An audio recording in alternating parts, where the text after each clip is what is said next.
because you already know what you know. And that's not enough unless you think you're enough.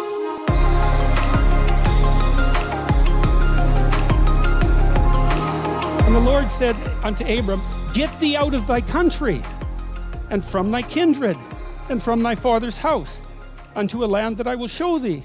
And this is one of those phrases where every clause is significant. Go somewhere you don't understand.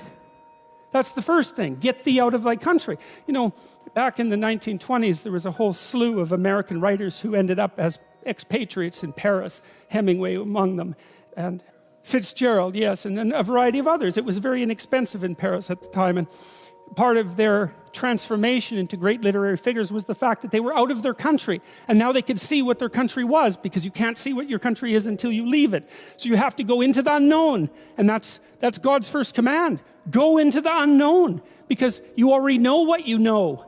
And that's not enough unless you think you're enough. And if you're not enough and you don't think you're enough, then you have to go where you haven't been.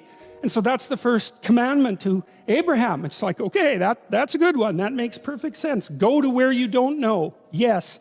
And from thy kindred. Well, what does that mean? It means grow up, right? That's what it means. It means get away from your family enough so that you can establish your independence. You know, I talk to people very frequently whose families have provided them with too much protection. And they know it themselves. And that means they're deprived of necessity.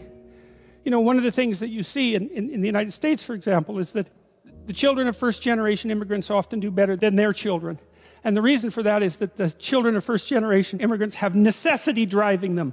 And you don't know how much you need necessity to drive you, because maybe you're not very disciplined. And if a catastrophe doesn't immediately befall you if you don't act forthrightly today, then maybe you never act forthrightly, right? Because the gap between your foolishness and the punishment is lengthened by your unearned wealth, and so you never grow up and learn, and you have to get yourself away from your dependency in order to allow necessity to drive you forward. And that's to become independent and to become mature. And I think part of what's happening in our culture is that the force that's attacking the forthright movement forward of young men in particular is afraid of the power of men, because it's confused about the distinction between power and authority and competence.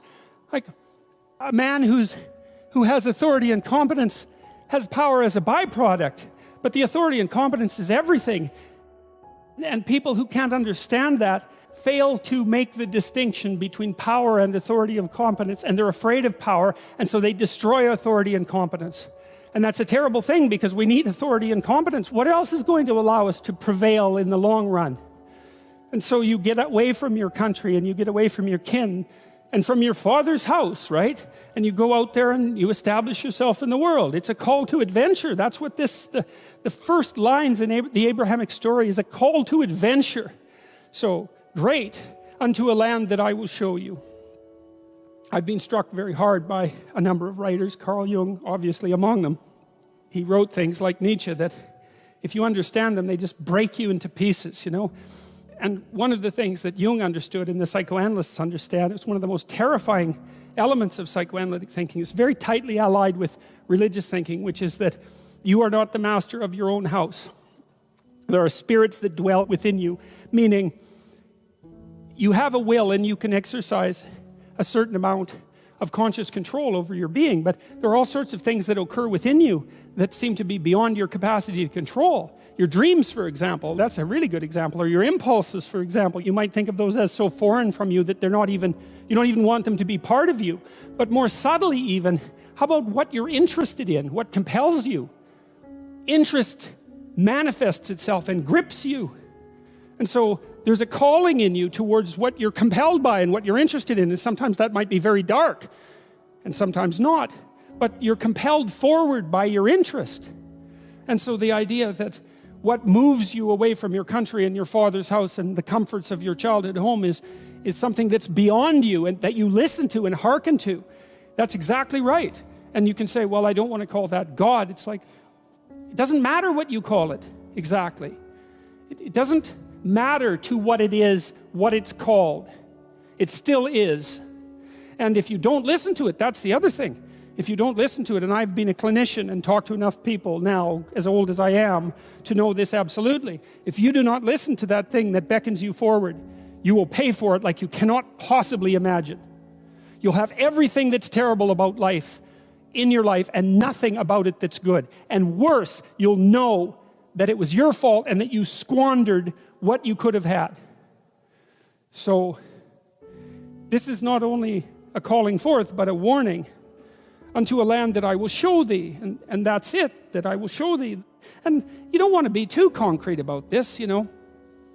There's all sorts of new territories that you can inhabit. There's abstract and conceptual territories. If you go to university and you study biology or you study physics or any discipline, you're in a territory, right? You're in the territory that all the scholars have established. And then as you master the discipline, you move out beyond the established territory into the unknown. And that's a new land, right? Maybe it's even a land of your enemies, for that matter. But it's a new land. The frontier is always in front of you.